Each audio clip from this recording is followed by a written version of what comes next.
Good Sunday afternoon. It is the second Sunday in the month of April 2026, and today I'm going to be reading a Facebook post from a very dear friend, Pastor Tom Paine, in the state of Washington. He is a Presbyterian minister and a former chaplain in the United States Air Force, and we were quite privileged to know him then and even now today. Pastor Tom posted this on Facebook.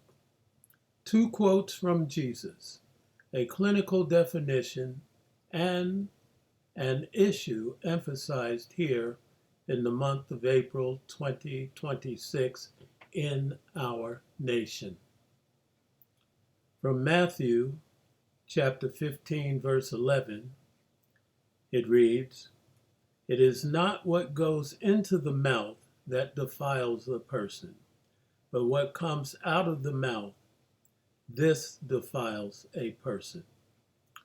In the second verse, also from Matthew chapter 5, verse 28, Jesus said, "But I say to you that whoever looks at a woman to lust for her has already committed adultery with her in his heart." Pastor goes on to explain moral injury. What is moral injury?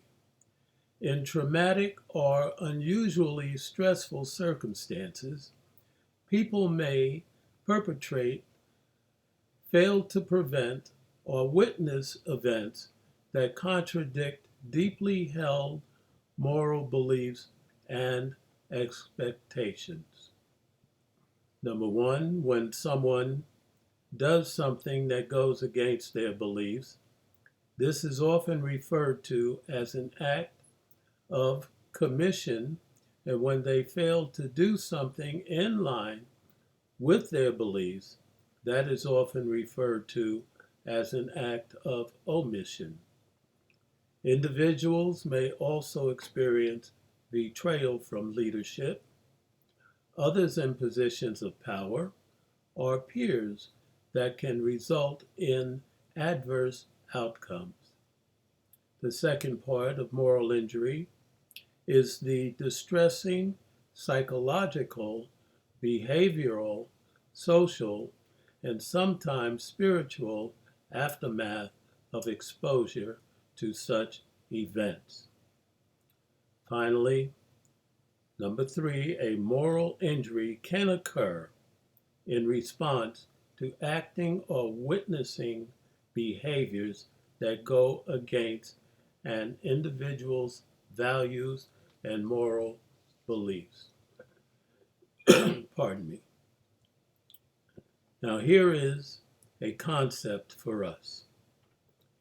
Even envisioning our country destroying another culture causes moral injury. Even if it doesn't happen, if we believe it is something we would do and it goes against our moral and ethical belief system, moral injury has occurred. Pastor Tom added these notes. First, the leader of our nation speaks for all of us. I don't mean we all agree with him, but we recognize we have a leader speaking on behalf of the nation, on behalf of us. Hence, the first verse, second, the next verse might seem unrelated. This obviously has nothing to do with adultery, but I raise that verse because Jesus taught sin, and our thoughts alone is still sin. Third, note in the moral injury, the part or witness events that contradict deeply held moral beliefs, and expectations. Did we ever believe we would have a leader threatening to destroy an ancient culture? Put the parts together, and it equals moral injury. Now, here was my reply to Pastor Tom's post. A great lesson, Pastor Tom. And then I asked for his permission to copy and print and read this teaching on my YouTube channel this Sunday afternoon. All my life, I have heard the phrase, I think that I can speak for all of us. That phrase, particularly when I know that person's moralistic views were so different than my own, really rubbed me the wrong way. I find it more distasteful when someone uses Christ, who spoke of and promoted universal peace and love, as a weapon and reason to go to war. Those crusades ended with Richard III and Mary, Queen of Scots, didn't they? At that point, I'll just quit rambling. But thanks, Pastor Tom, for allowing me to share this lesson, and I'm grateful to God for knowing you.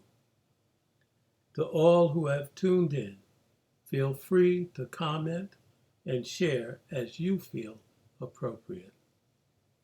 I'm Rod Gross, asking you to remember always that God loves you, and so do I.